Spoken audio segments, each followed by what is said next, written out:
Season is back, and so is the Las Vegas Football Contest Show. Season 2, the sharpest football contest show in the land. Focusing on all three Circus Sports contests and the Westgate Superbook Super Contest, we handicap the games and release our contest picks every week of the season. Featuring Super Contest champions Brady Cannon, James Salinas, and former NFL player Mike Pritchard, all team will have you prepared this season like none other. Check us out every weekend right here on SportsGrid.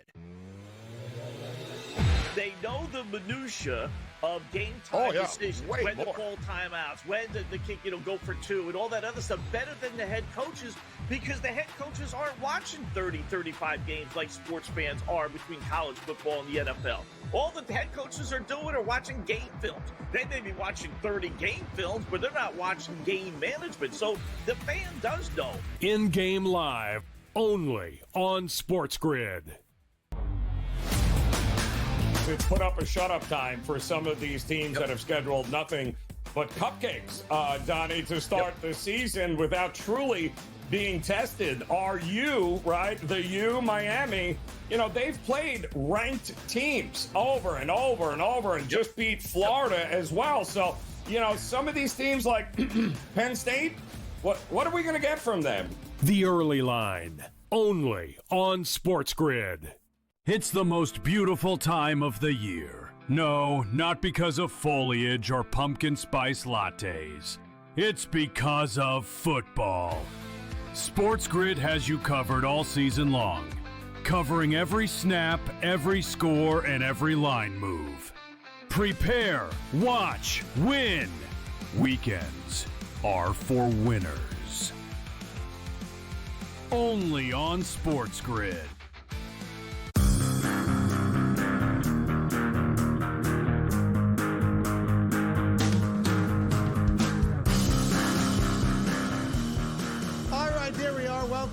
Welcome to another edition of the Craig Carton Show. Tyrone A. Johnson here as always, and we had a classic last night on one of the best rivalries in all of sports, Yankees-Red Sox, which is kind of generational now because there was one generation where the Yankees owned the Red Sox, right, up until 2004, and then, of course, the big collapse, the 3-0 collapse in the ALCS, right, Mariano, blah, blah, blah. Yeah. But if you're a 25-year-old Red Sox fan, all you know about is the Red Sox owning the Yankees, having won 9 out of their last 10 playoff games. But there's a huge to-do as the Yankees lose the opener of this 3-game series in the Bronx, 3-1.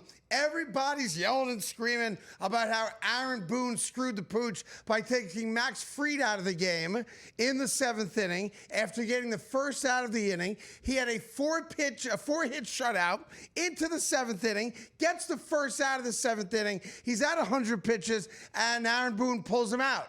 That is not why the Yankees lost the game. It's too easy and, frankly, a little too lazy to be blaming the manager for the loss. Let's walk through it. Why did the Yankees lose? Because the Red Sox starting pitcher, Crochet, mowed them down.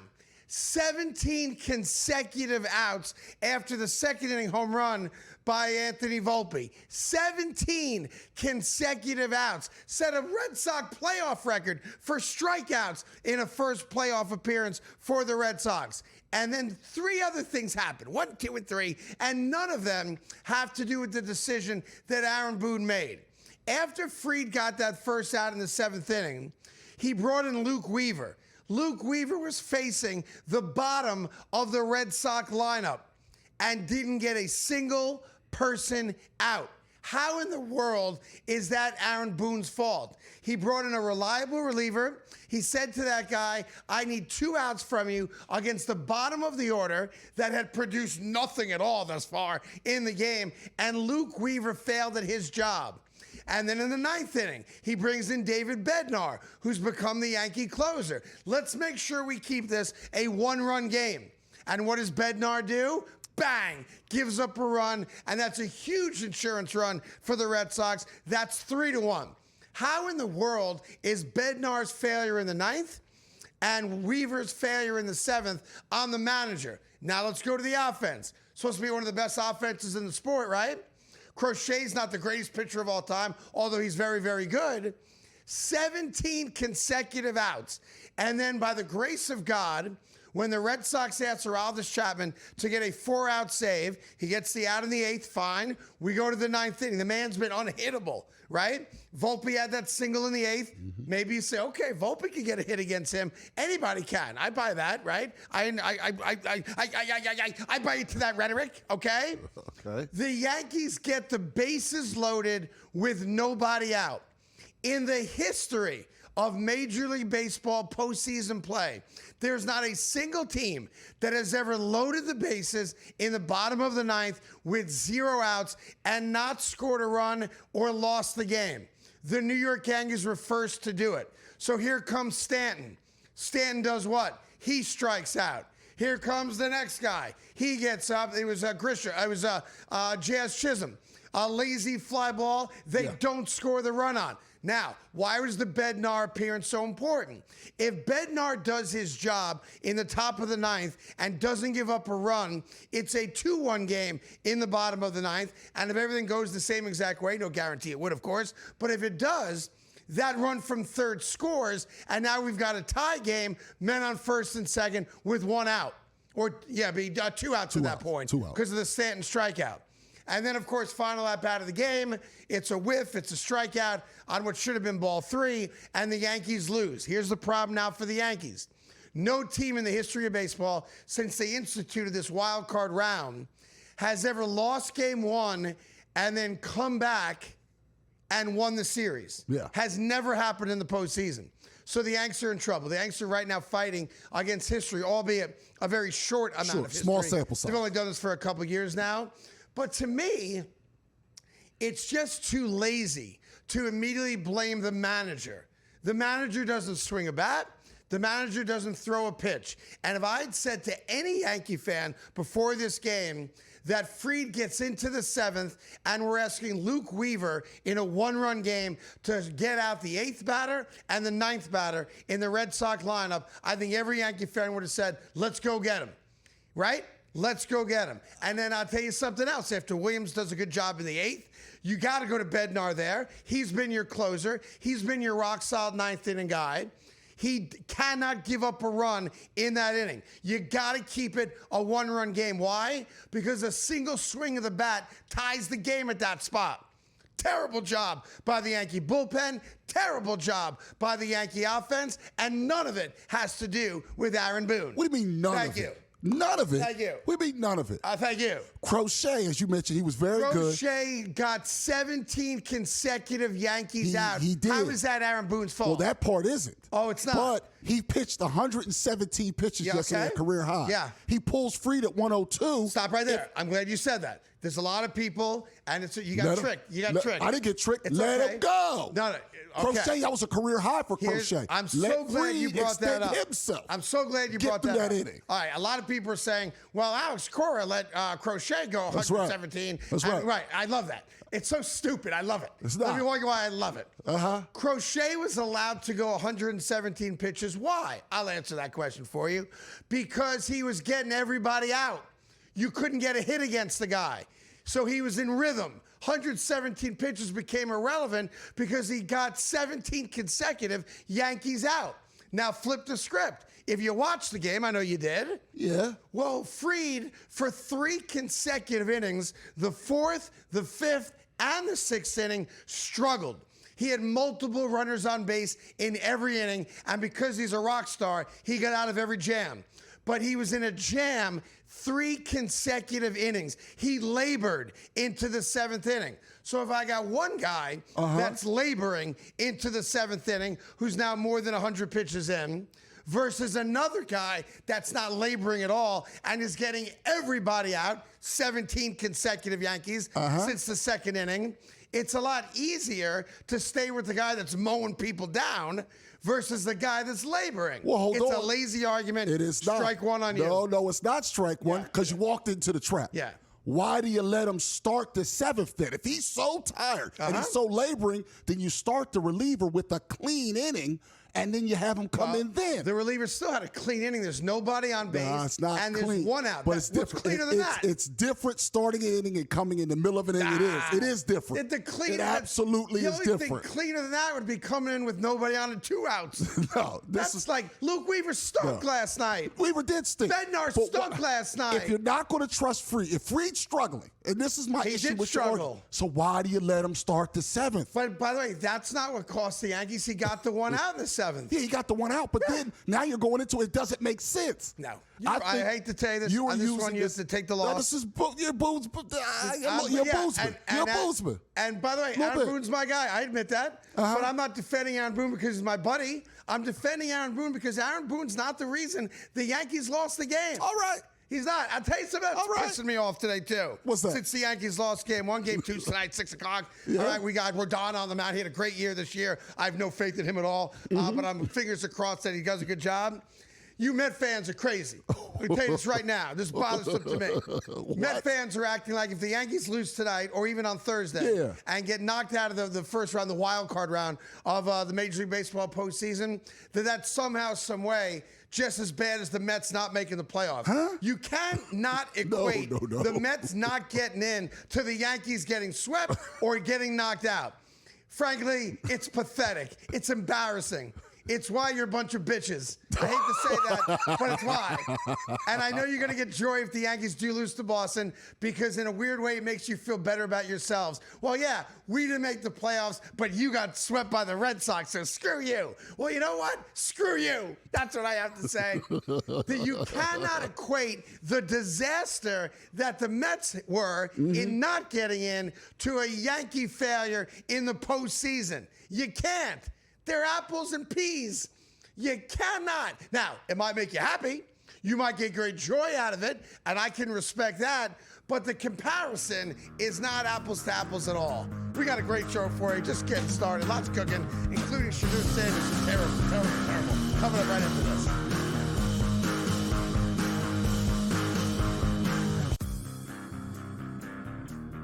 Well, Shadur, which quarterbacks are you talking about? Because there is some bad quarterback play out there, but the dude who can't beat Dylan Gabriel out for a job and can't beat Joe Flacco out for a job certainly can't lay claim of the umpires, but also the robot umpires, as they say. The ABS system is now officially in place starting next season. Now, keep in mind, they're not just throwing this out there. They have used this at the Arizona Fall League, and they've also used it at different levels of the minor leagues as well.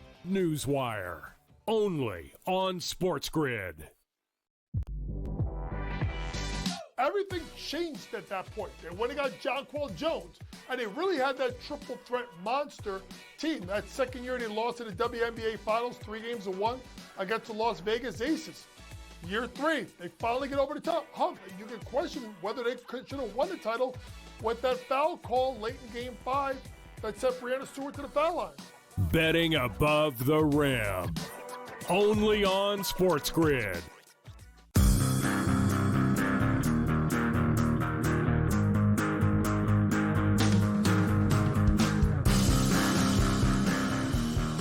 All right, we're back. It's the Craig Carton Show. Thanks for joining us. Don't forget, the show is also available as a podcast. So if you want more of me in your ear, and of course you do, with Tyrone as well, subscribe to the Craig Carton Show on Apple and Spotify. Of course, if there's other places you get your podcast, we're available there too. Coming up in a few weeks, we'll have some exclusive content. For those of you that subscribe to the podcast as well. Again, it's the Craig Carton Podcast. Just go ahead and download it and enjoy it. And every show lives there forever. Also, we break it down into segments so it's easy to follow. Again, it's just funny to me with the Yankees losing last night, the way Met fans are reacting. I understand Red Sox fans trolling us. I get that. But Met fans, this don't make your season any better. This doesn't change the narrative about you not making the playoffs with a $500 million payroll. So get all the joy you want if the Yankees should get eliminated tonight or tomorrow by the Red Sox. Yankee fans will have to eat that, slurp it up and swallow it and deal with it. But it doesn't change the fact that y'all didn't make the playoffs. So don't act like this changes anything from a Met perspective. And frankly, it's a little sick and twisted for you as New Yorkers to be rooting for any team from Boston. I know you'd hate to see the Yankees make a run and get back to the World Series. I respect that. I understand that. But when it comes down to it, we are New Yorkers. We root for New York. Unless it's the Brooklyn Nets, that's the one caveat to that. Well, hold on. You never root for the Brooklyn Nets. Hold on. But outside of that, if you're a Met fan, and I'll say this, I'm not saying you have to root for the Yankees. I'm not saying that. I want to be clear. But you cannot root for the Boston Red Sox if you're a New York Met fan. You can't do it. Because what's going to happen, if and when the Yankees get to another World Series and they play the Phillies, don't tell me as a Met fan you're pulling for Philadelphia. That's what started the church back in 2009. So don't tell me that you're going to be anti-Yankee every step of the way, because when they get to Philly, if that happens, you are not as a New Yorker rooting for the Philadelphia Phillies. Yeah, that's absolutely right. That cannot happen. And I got to be honest, as a Phillies fan, Mets fans aren't allowed to root for the Phillies. We don't like y'all. Right. So I don't want y'all near us. We don't like y'all. No one's rooting for you. No, that's they will. So it's just but funny. They're not allowed. And this is the beauty of sports. This is what's so much fun about this time of year and the rivalries and one team failing to make the playoffs and then getting joy out of another team that actually is good enough to make the playoffs and have the best record in the American League. You're losing one game in the playoffs. The fact that you get joy out of it. There's a syndrome. It's called Stockholm Syndrome, I think. Yeah. Or I think what's the other syndrome? That's Stockholm Syndrome. Well, Stockholm. And then there's Munchausen. Munchausen. Yeah. Met fans are Munchausen. That's what it is. That's what they is. Because the Yankees don't have the Mets. They don't have them hostage. The Yankee fans never cares about the Mets winning a World Series because they're never close to winning a World Series. But the Mets are poisoning themselves like the other one. Yes. With hate. Munching. They're Munchausen. Yeah, that's right. Anyhow, there's a big that's right. situation in the NFL we got to get to. This one fascinates me because the Cleveland Browns made it official yesterday, I suppose. If not yesterday, it was this morning. This morning they made it official. Okay, it was this morning. It's official. That Joe Flacco has been benched. He's been god-awful. The Browns should have a winning record, by the way, if they have a competent quarterback, because their defense has pretty much played lights out this far this year. But it's official now, as you can see right there, that Dylan Gabriel, who was their first quarterback drafted in this past draft, is going to be their starting quarterback. He was the backup quarterback to Flacco. Now, what's driving people crazy, some people, not all people, is the situation with Shedeur Sanders, the most celebrated third-string quarterback in the history of the NFL. And there are some reports that he doesn't practice at all. There's other reports that the dude practices twice a day, every day, more than they even ask him to. I don't know which report's accurate. I really don't. I know that there's two camps when it comes to Shedeur. For most people, you either love Shedeur and think he's being screwed, or you think he's a lousy quarterback and not meant for the NFL. It doesn't seem like there's a lot of middle ground in that. He's a very polarizing guy, partially because of who his dad is, and partially, some of it, his behavior, and some of the things he's done and said. I don't know which side's fair. I don't care either. But here's the story in Cleveland that's got people going crazy. It's Dylan Gabriel starts. Yep. All right. Who do the Browns play this week? Oh, I think they had a tough game this week, too. Yeah, they do. I'll find it. Just check it out for me real quick. Yeah. All right. So he starts this week. They play the Vikings Vikings in London. Yeah, that's a tough. All right. But it will not be a bad crowd for him, though. So it's a good spot crowd-wise. A lot of blitzes. For a rookie quarterback. A lot of blitzes, coming from Minnesota. 100%. So you're putting him up against Brian Flores' defense, which would be very tough for any rookie quarterback. But here's the storyline, and I love this. So Dylan Gabriel, again, he was their first quarterback taken. He's a higher on the depth chart. He should be the guy. And yet that's problematic for some people who just love Deion and kiss Deion's ass. They think Shedeur's getting screwed. But here's the funny part of the story.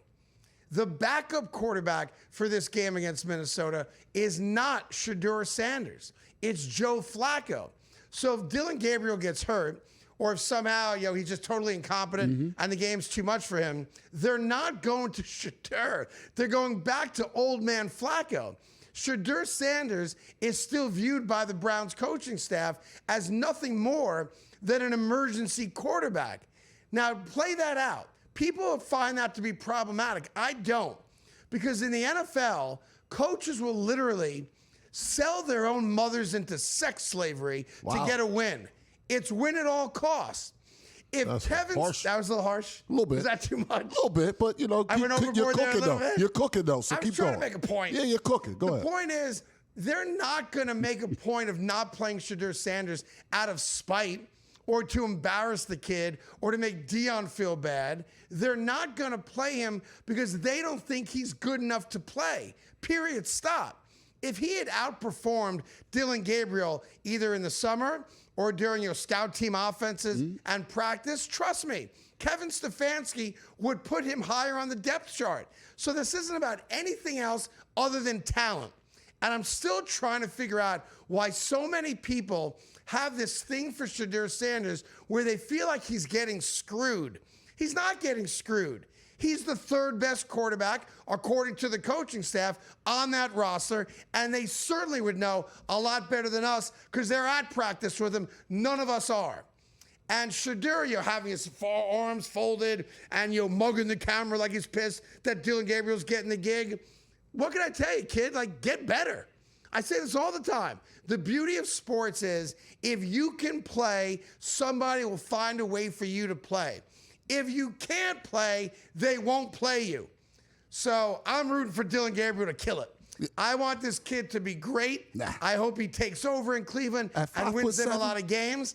And I don't know why people are so enamored with Shedeur Sanders. He was an average college quarterback, and he's not a good NFL quarterback yet. Maybe one day he will be.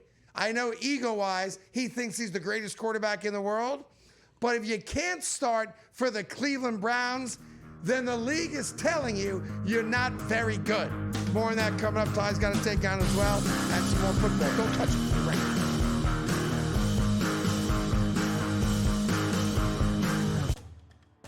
That team are going to stretch them over the top, but I still think it's blue-collar football, Big Ten style.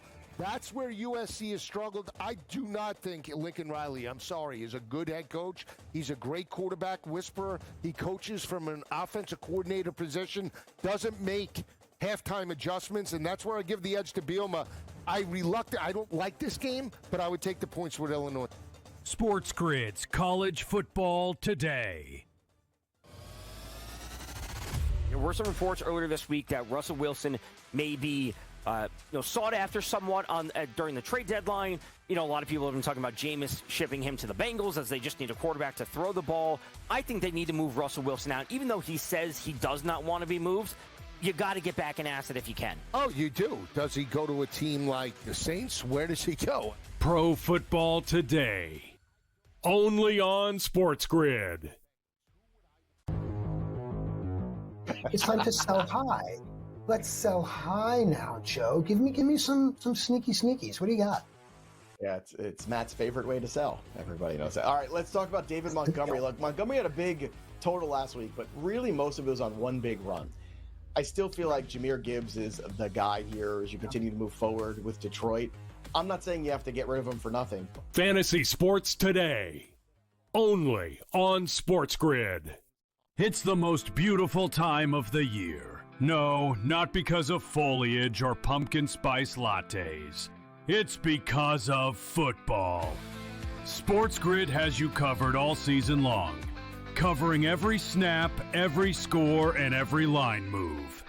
Prepare, watch, win. Weekends are for winners.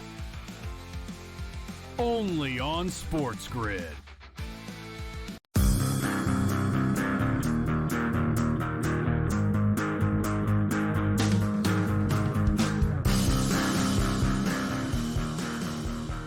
Hi, welcome back to the Craig Carton Show.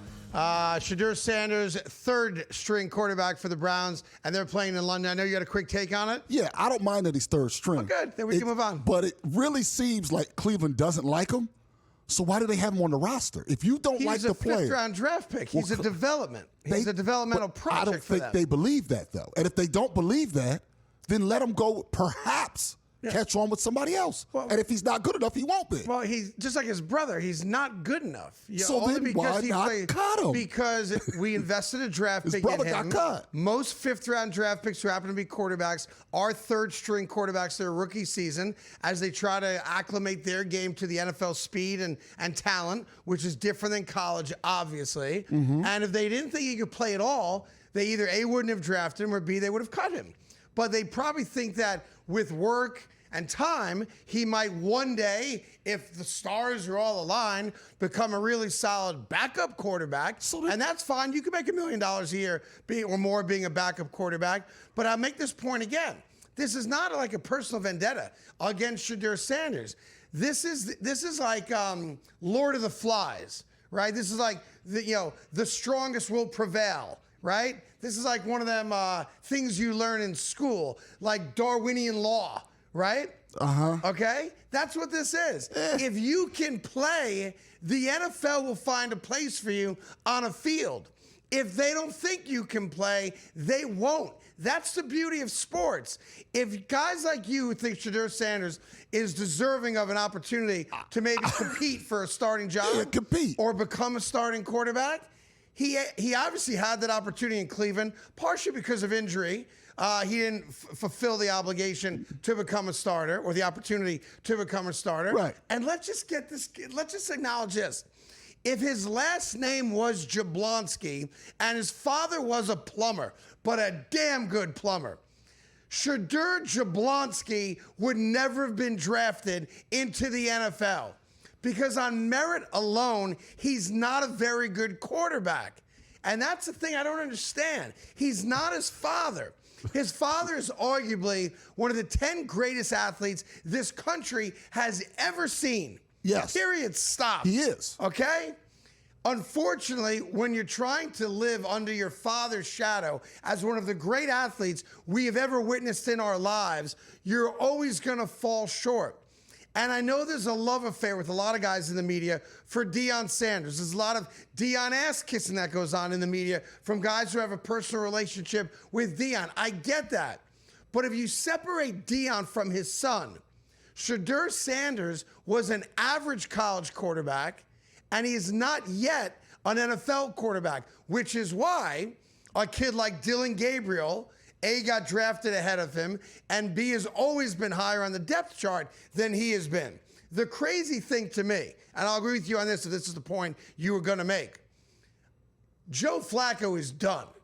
I don't need to see Joe Flacco ever again on an NFL football field. I think we can all agree to that. Right. All right? So if we can all agree to that, what I don't understand is the commitment to Flacco being the backup. Your season's on the precipice of being done already.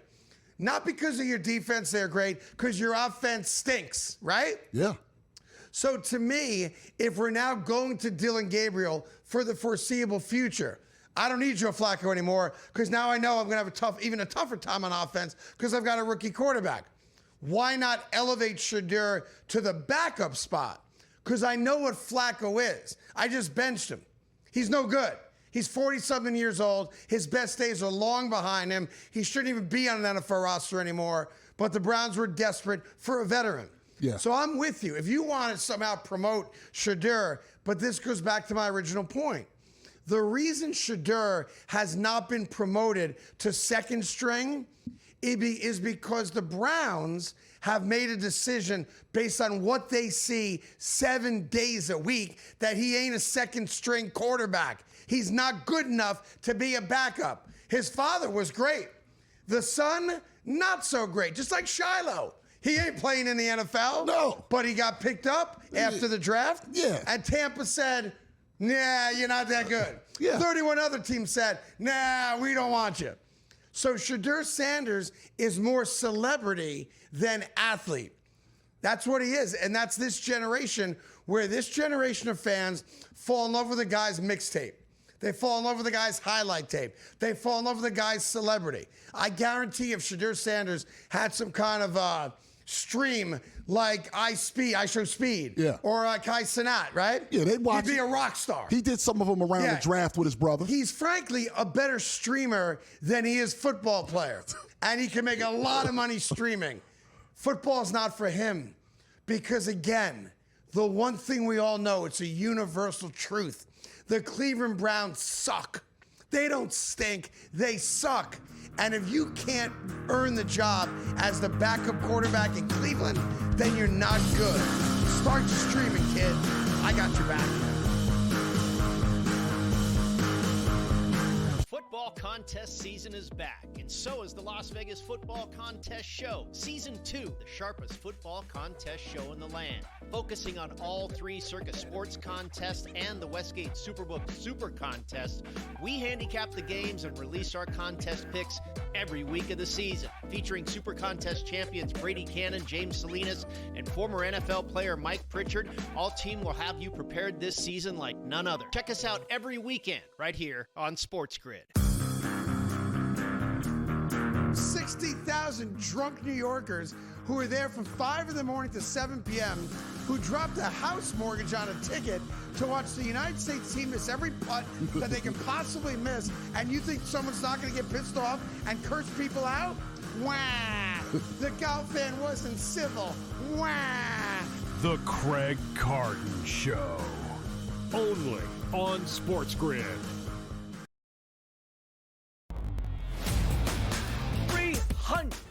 $341 million of payroll. Best record in Major League Baseball through June 12th. 5th worst record after that. They would have made the playoffs, as his tweet says, because why? They just needed a win on Sunday versus Miami, and they couldn't beat the Marlins, who have like a $50 million payroll. The Metropolitans are out, but hey guys, did you see Juan Soto's great season? The Early Line. Only on SportsGrid. Not betting-wise, action-wise. Like, I got to watch this game at 12. I want to see Notre Dame, Arkansas. I want to see. He's in, people. He's in. I'll He's tell in you on another Notre game. Dame. It's under. I want to see Duke and Syracuse at 12:45. Nobody wants to see that game. Stop. I mean, there's people that we know that would like that game, but we don't want to watch that game. You know what I mean? We're not watching any of that game. Ricky Collins? Big game Saturday, Joe. Okay, Guys, need your focus back for this. It's the SEC. It just means more. SportsGrid's College Football Today.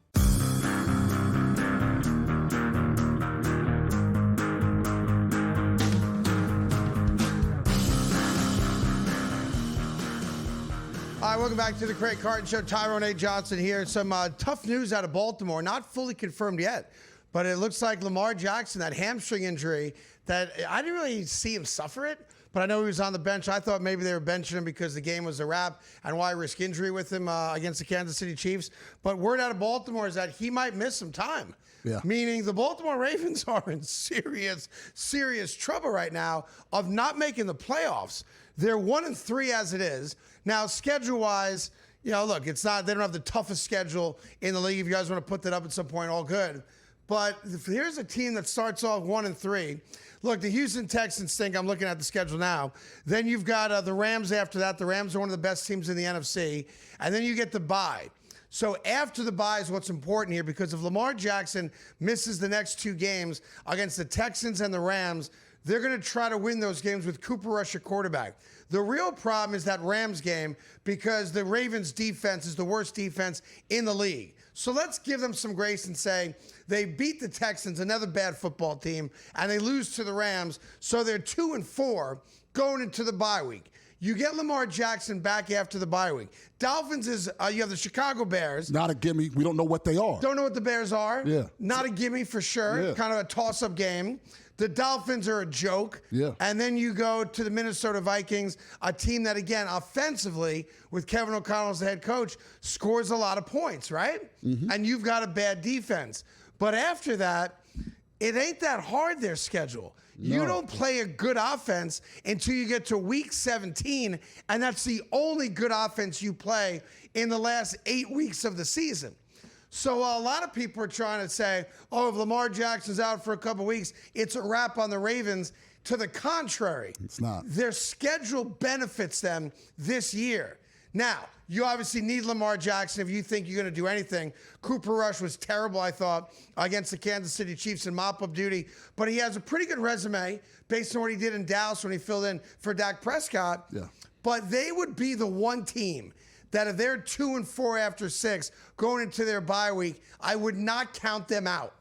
I'm not sold on the Steelers. The Bengals stink, obviously. And the Browns have Dylan Gabriel at quarterback. And maybe one day Shedeur Sanders, right? So the Ravens could be that fluky team that gets off to a horrible start and still wins their division. Could. You buy that? Yeah, I buy that. And if the Steelers don't win the division, by the way, it'll be time to make changes.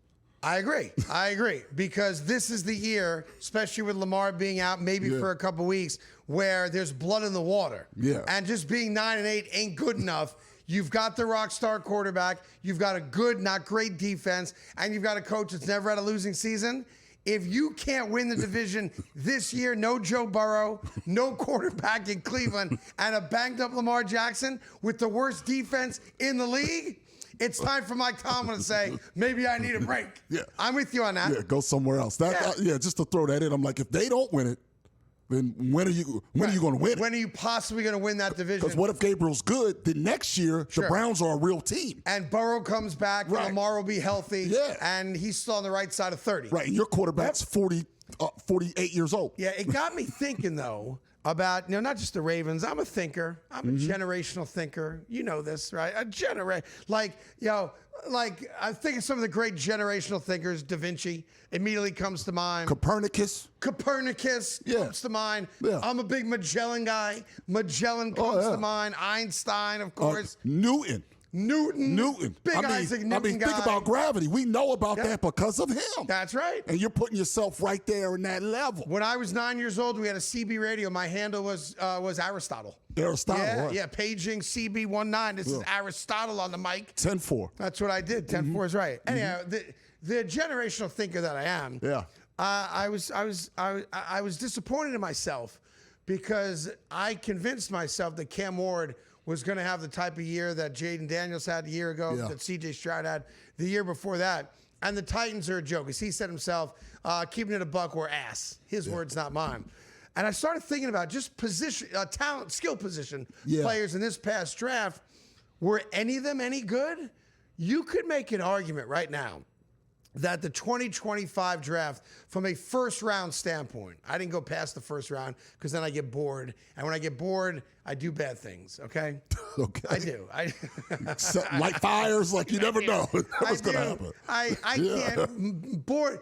My brain doesn't do good things when it's bored. Water balloon That's why fights. I played so much blackjack. TP'd your neighbor's yard. It was a whole thing. It's not good. It was a whole thing. It's just not good when I'm bored. I do things. I build things. I shoot things. I bow and arrow things. I used to gamble. It's just bad. Yeah. My brain needs to be occupied 24/7 or bad things happen. So I'm just going to go through this quick with you, right? Yeah. Cam Ward's the first pick overall. I got less attention than any first pick in the history of the draft, especially at quarterback. Cam Ward in 4 games has thrown for 600 yards. Yeah. In 4 games. That's $150 a game. And in those 4 games, he only has 2 touchdown passes, and he has 2 picks to go along with it. Yeah. Not thus far. Bad start. Agreed? Yes. Bad teammates, but bad start. Number 2 pick in the draft. I love this kid. I do. Travis Hunter. I don't think Jacksonville's quite using him right, in my opinion, just yet. But Travis Hunter, as good as he is, has not yet lived up to the hype to be the number 2 overall pick. He's only got 13 catches on offense. Yeah. So that's about 3 a game.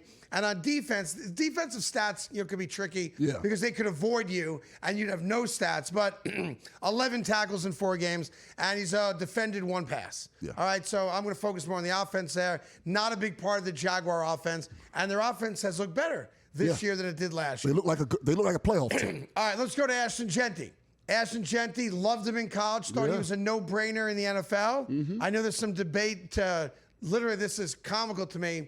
Should he stand upright or bend over before he gets a handoff? Like, no joke. That's what they're debating in Vegas. Yeah. Like, Genty shouldn't bend over. He should stand up, which reminds me of prison, but that's a whole nother thing. That's tough. That's tough. That's a tough thing to deal with. That's another story for another day. But 4 games in, 68 carries, ho-hum, 280 yards, 1 touchdown in 4 games. That ain't great, right? Yeah. Then I go to Tet McMillan, okay? 18 catches in 4 games. Yeah. That ain't good. Loveland, 3 catches for 43 yards.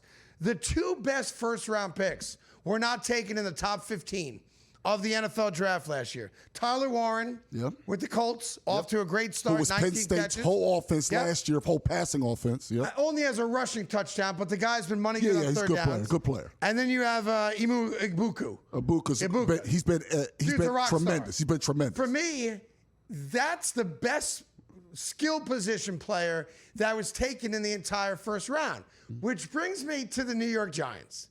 Because Giant fans will tell you that the best skill position player taken in the first round, and a guy, by the way, as the story now goes, that Brian Daboll wanted to move up to third to take, and they got him at 25th, I think, right? Yeah. Is their new quarterback, Jackson Dart. Yeah. Now, I remind you of this, okay? It shows you how beaten down the Giant franchise has been. Yeah. Jackson Dart has played a single game, and good for him, they won that game. Yes, they did. I'm happy they won that game. He's the starting quarterback of an NFL team. He threw for 111 yards in that game. He completed a total of 13 passes in that game. I don't know why Giant fans are so in love with him. I don't get it. I don't understand why Giant fans on a 100-yard game now think that he is the savior of the Giants offense. He's a good kid. He's rah-rah. He's the kind of kid maybe you want your daughter to date. I don't know. He does all the right things on the sideline. Yeah. He's got the right energy. He has certainly amped everything up because he's not boring. He's not aloof. He's not strange like Russell Wilson. But let's keep it a buck. He was kind of ass. He's kind of ass. In that game. Like, he ran for a touchdown. He had a shovel pass for a touchdown. But my man only threw for 100 yards. 100 yards. And Giant fans are talking about him like he was the steal of the draft. Yo, I saw 2 jerseys on the walk here. No, already? I saw 2 jerseys. Well, it is the most popular jersey out there right now. 2 jerseys already on the streets. This draft will go down after year 1 as the single worst draft in NFL history when it comes to skill position players. Jackson Dart? That team are going to stretch them over the top, but I still think it's blue-collar football, Big Ten style.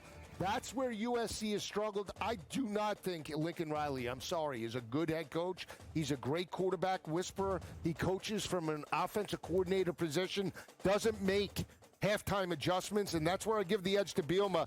I don't like this game, but I would take the points with Illinois. SportsGrid's College Football Today. There were some reports earlier this week that Russell Wilson may be sought after somewhat during the trade deadline. A lot of people have been talking about Jameis shipping him to the Bengals as they just need a quarterback to throw the ball. I think they need to move Russell Wilson out. Even though he says he does not want to be moved, you got to get back an asset if you can. Oh, you do. Does he go to a team like the Saints? Where does he go? Pro Football Today. Only on SportsGrid. It's time to sell high. Let's sell high now, Joe. Give me some sneaky sneakies. What do you got? Yeah, it's Matt's favorite way to sell. Everybody knows that. All right, let's talk about David Montgomery. Look, Montgomery had a big total last week, but really most of it was on one big run. I still feel like Jahmyr Gibbs is the guy here as you continue to move forward with Detroit. I'm not saying you have to get rid of him for nothing. Fantasy Sports Today. Only on SportsGrid. It's the most beautiful time of the year. No, not because of foliage or pumpkin spice lattes. It's because of football. SportsGrid has you covered all season long, covering every snap, every score, and every line move. Prepare, watch, win. Weekends are for winners. Only on SportsGrid.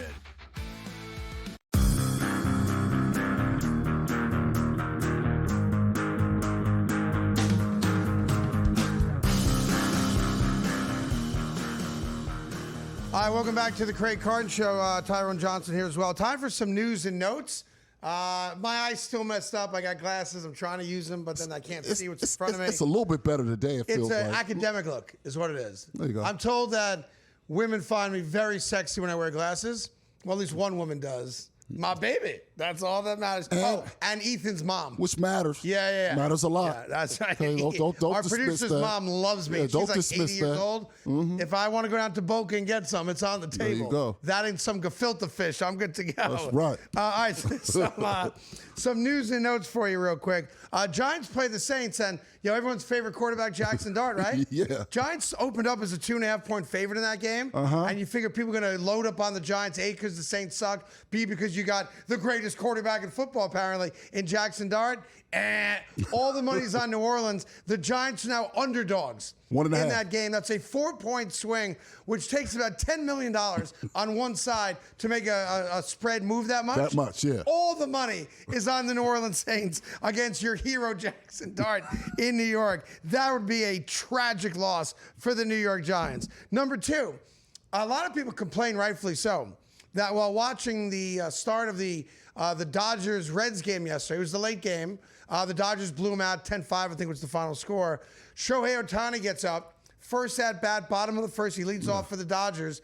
And just as he's about to have his at-bat, ESPN switched off the game and went to some nonsensical WNBA press conference.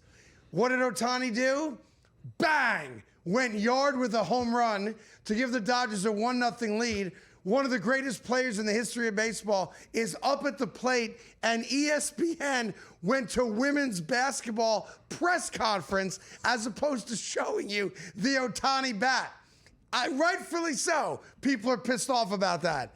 It goes all the way back to 1963 and the Jets Heidi game, which is dating people. I wasn't alive for it either, but I've read about it. Yeah, I heard about it. Dude, Ohtani's up. That's the guy you want to see. Nobody wants to see a WNBA press conference with Ohtani up. Show the Ohtani at bat, get the home run, and then if you're contractually obligated to go to this stupid press conference, then go to the stupid press conference. But blacking out the Ohtani at bat, crazy time for my money. So that's another little news and note for you there. Third one for you. And listen, I love big people. I do. There's no proof of that. They kept me warm in Buffalo the 7 months I lived in Buffalo. Thank you. All right. Thank you very much. But there's a Alabama State. Yeah. I guess it's a Division I FCS school. Yeah. Yep. Right. They have special cheerleaders down there as well. I think we can show this to you or no? They have cheerleaders. I think we can show you. Yeah. Okay. Ain't nothing wrong with that. Oh. Ain't nothing wrong with that. Ain't nothing wrong with that. Well, here's what happened though. So they call those large ladies the honeybees. Honeybees, what is it? I get great joy and satisfaction, especially at NBA games. A lot of teams bring out large people to dance. They do. There's only 2 things that I love at NBA halftime shows. It's fat people dancing or old people dancing. I love it. I'm highly entertained by it. And good for these 5 gals for feeling strong about who they are and putting their stuff on display as cheerleaders for Alabama State. I think it's great. That's right. Positive body image. Good for you. The problem, of course, is that when these gals went out there to entertain the crowd, the announcer, and I'm not allowed to play this for you, you'll take my word for it, is on the PA and says, "Ladies and gentlemen, the honeybees," or as we like to call it, your next Ozempic commercial. I mean, it's a cold shot. I mean, that's a cold shot. You have to laugh, but it's also very mean. Yeah. It's very mean. I mean, listen, let me tell you something, though. Go ahead. Good eating with those women. Well, you know they know how to prepare a meal. If you can somehow box them out and get to it. Nah, those women will take care of me. I don't know if they take care of you too, Craig. Not you, Ethan. But they'll take, not the producer, he get no food. But Craig and I get a feast. I don't know why you ain't. As long as I don't get boxed out. All well seasoned, too.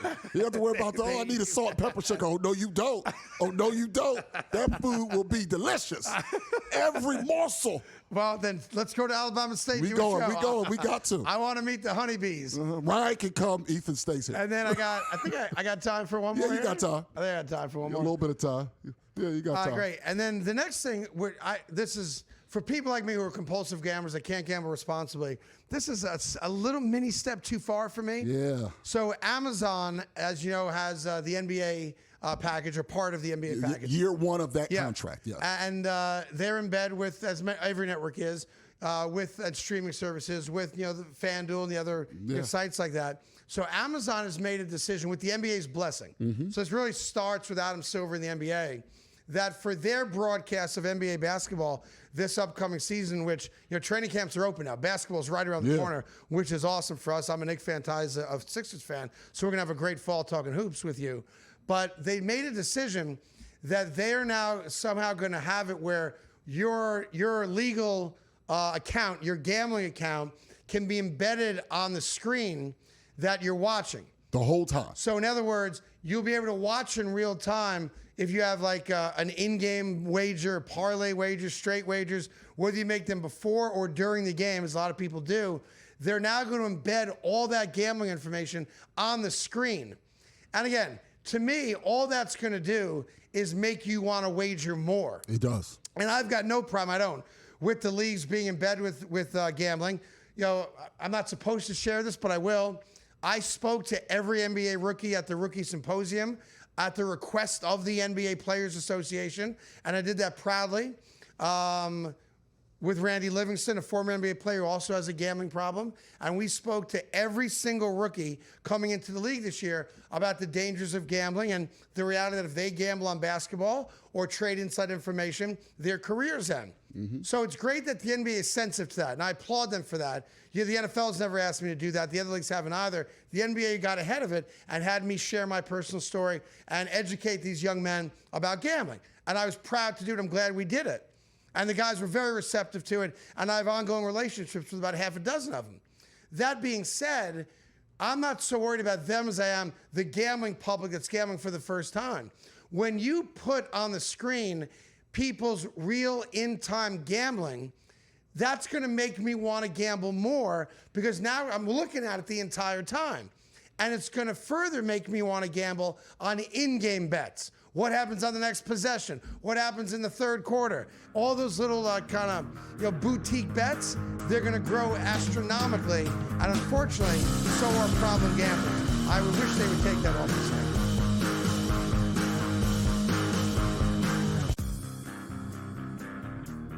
Well, Shadur, which quarterbacks are you talking about?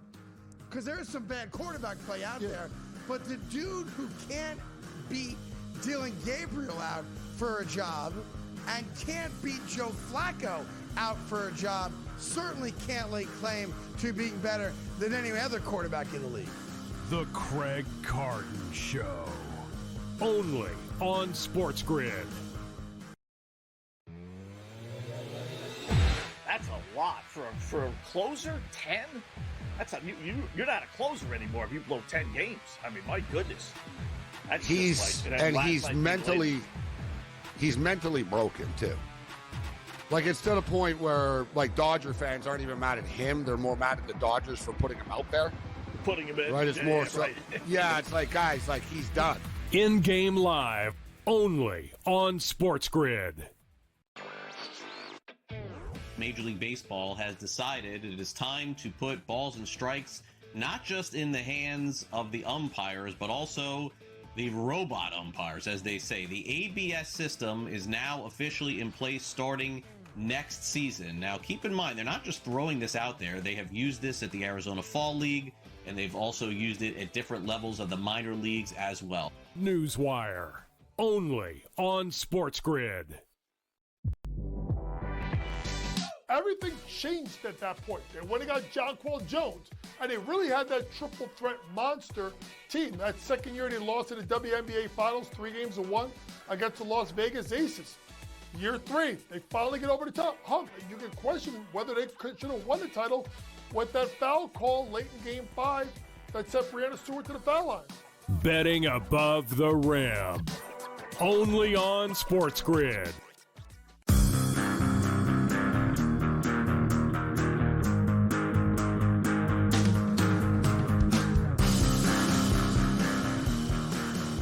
All right, welcome back to the Craig Carton Show. Great to have you here. Don't forget to check us out podcast. Go to Spotify, go to Apple, and download the Craig Carton Show podcast. We have exclusive content starting in about a week or so on the podcast, just for you only.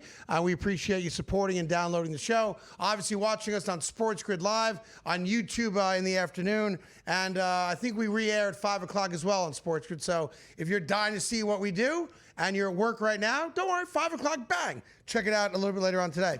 I just want to pay my respects to one of the greatest and most colorful managers in baseball. But I saw a little blurb that Ron Washington passed away. Oh, yeah. Oh, my gosh. Yeah. I love Ron Washington. I met him in Philadelphia. He's a nice man. Nice man. He passed away? Looks like it. The Angels there look like, I don't know what happened. Oh, man. But hold on. They're telling me he did not pass away. What? Well, then what are the Angels doing there? What is this graphic here? I guess they fired him? So, my bad. I'll own that one. I thought the Angels were saying, like, thank you for the service. We regret to inform the Angels fans that we lost our manager. They didn't lose him. They fired him. That's the church blue background. Every black church background is that color blue. Yeah. And that's what you do with the black church background? The black church blue? I swear I thought Ron Washington was dead. I thought Ron was gone. Yeah. Oh. I was going to do the whole thing, they do on the nightly news, like, Ron Washington, dead. I'm glad I didn't do that. No, me Ron too. Washington, knock on wood, is alive and well. The Angels just want you to think he's dead. Like, the Angels don't want to get any criticism for firing a popular manager, so they made it look like he died. He had quadruple bypass, so that's the other part. They did it with the backdrop of him being very ill. Yeah, he took the Rangers to a World Series. He did with Josh Hamilton, and lost that one, but he's not come on. I wonder how many people reached out to his family. I'm so sorry. I'm so sorry. He was such a nice man. Yeah. Everybody loves him. Everybody loves the guy. That's so bad that the Angels did that like that. Like, why don't you just come out and say, like, we fired him? Don't make it look like the man's dead, because they did the two pick. Right. The double pick is always in the funeral. Yes. I thought that was straight from the program. Like, oh no, who's it's like right next to the casket. Yeah, the who's double speaking? pick. Is Mike Trout speaking at the funeral? Like, is Mike Trout going to be? Oh, goodness. All right, well, glad to know. Sunrise, sunset. Like, what are we doing? Ron Washington is alive. Oh, that's breaking very good. News that he is alive. Speaking of baseball, all the game twos are tonight, or starting today at 1 o'clock, but mind you. And it's funny, you're just a little, you see the schedule there. You got Detroit, 1 o'clock against the Guardians. Detroit won game one. Great game. School pitched his ass off in game one. The Cubbies, no offense into the fourth. They get 3 solo home runs. And then the Padres offense went silent. So the Cubbies get their win at home. Obviously, the Yankees lost last night to the Red Sox. And the Dodgers offense was far too much for the Cincinnati Reds. They have their game 2 tonight at 9 o'clock. I'll just say this. Not a warning, but maybe just an update to those of you that are enjoying the Yankee loss last night, which is everybody in Boston. You should enjoy it. Met fans who are just desperate for something positive in their lives because they're also Jets fans, to be fair about it. But you got to win 2. That's true. You don't advance by winning 1. All those teams we talked about, they got 1. But I'm going to focus on the Yankees here for a moment. The Yankees have Carlos Rodon pitching tonight. I'm not a huge fan of his. He had a great year, though, for the New York Yankees. They're going to get their lefties back in the lineup. Yeah. Jazz Chisholm's going to play. We'll probably get McMahon on the field as well at third base. I expect the Yankees offense to be a lot better tonight than they were against Crochet yesterday. No one on the Red Sox other than him is going to mow down 17 consecutive Yankees. That's not on the table. It's just not. But I would just caution you, you don't advance to the ALDS or the NLDS by winning a single game in the wild card round. That's right. And if you think the Yankees are going to no-show, and they've done that in the past, they got to own that. If you think this Yankee team is going to be shut down again and score a single run or get shut out, you're dead wrong.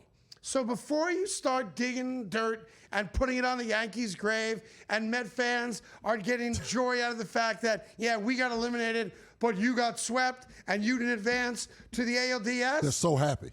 You got to lose tonight for that to happen. And when the Yankees win tonight, and I'll tell you this, I don't do this anymore that often, but this is a LOCK in the USA. Oh. This is a lock guarantee that the Yankees win tonight's game. It starts at 6:08 first pitch against the Red Sox. We are going to game 3. We'll figure that out tomorrow, but I can tell you in the annals of lock picks that I've done over 34 years, our record is 438-1. What was the one? It was, I don't want to get into it. But it involves Aaron Rodgers. I don't want to get into it. Have yourselves a great day. Thank you for checking us out. Watch all the clips on social media. I will see you again tomorrow.